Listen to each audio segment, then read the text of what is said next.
G'day, and welcome back to my house. The last time we were here, we were talking about the 6 months I spent with the new Volkswagen Tiguan, and that also coincided with the first few months I spent with this little fella, who used to be a lot smaller. Now, it's pretty hard to say goodbye to the Tiguan, but we've done our best to fill that void with the Ford Escape, which itself has now spent 6 months in my driveway and nearly 15,000 kilometres driving to and from it. Now, the Escape isn't the newest kid on the mid-size SUV block, starting life as the Cougar in 2013, before its second update saw it renamed the Escape earlier this year.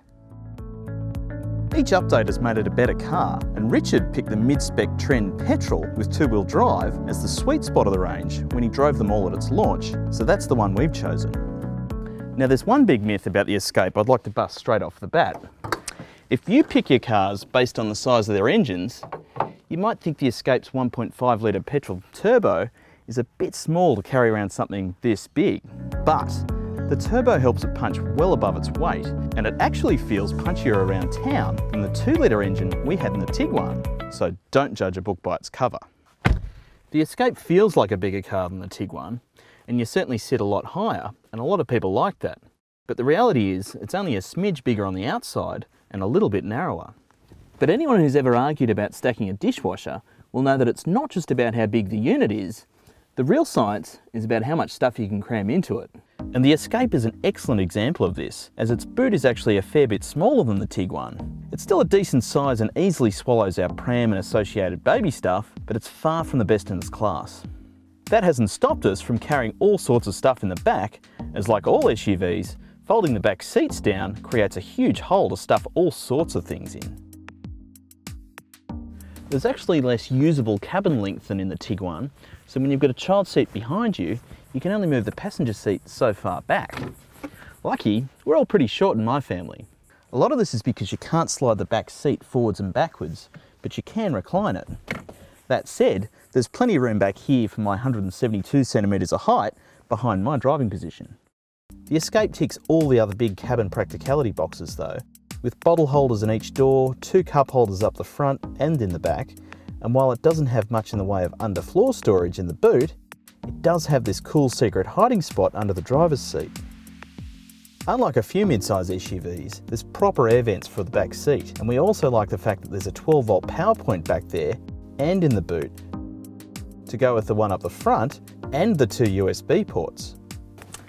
Safety is pretty important to me, and while the Escape has all the right airbags and a 5-star safety rating, it's pretty disappointing to see that AEB and rear cross-traffic alerts are still part of a $1,300 option pack. Now, of course we tick that box with this one, and helping to soften that blow is the fact that it brings active cruise control, which is an absolute godsend in heavy traffic on the motorway.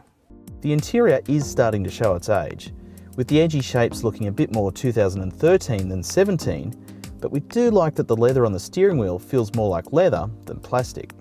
I really like the tinted windows for the little bloke in the back seat, but it's worth pointing out that the top tether child seat mounts can be pretty fiddly to access.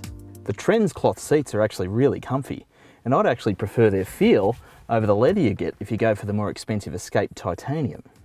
The Escape's Sync 3 multimedia system is easily one of the best in the business, and includes Apple CarPlay and Android Auto, but it's a bit too focused on voice activation, and we wouldn't mind a console controller to give you another option. Our only other gripes are that the thick A-pillars limit vision round corners, and despite there being a million vents for the air conditioning, we've found that they don't actually spit out too much air. And one other surprise is that the doors don't lock automatically when you're moving. Not sure why that is. The Cougar that came before the Escape was always one of the most refined cars in its class, with a proper Euro feel to its ride and handling. These days, the Tiguan is the clear benchmark in these areas, but the Escape still has an air of solidity and comfort beyond quite a few of its Japanese and Korean rivals. You might think of an SUV as a 4-wheel drive, but the reality is that most of us pick the cheaper and more efficient 2-wheel drive option, like this one, when given the choice. And we haven't missed all-wheel drive at all. We've carried mountain bikes on dirt fire trails, and it's simply been fine. If you don't spend a lot of time at the snow or live on a gravel road, it might be a different story, but I don't.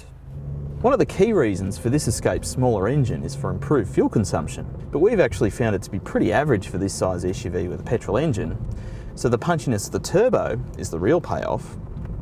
Our Trend's biggest test came when we had to go and pick up the latest addition to the Mal Garage from Adelaide. You can read all the nitty-gritty in the story, but let's just say it did a commendable job all the way back to Sydney, loaded to the hilt, with the only drawback being the doubling of its fuel consumption, which cut our range between fills to barely 300 kilometres. But we were towing nearly 1.5 tonnes with a 1.5 litre engine. The Escape may not be the latest and greatest in many areas, but it's actually still above average in most. We've certainly put it through the ringer over the past 6 months, and it hasn't shown any signs of weakness. This Trend would make a pretty solid choice if you're in the market.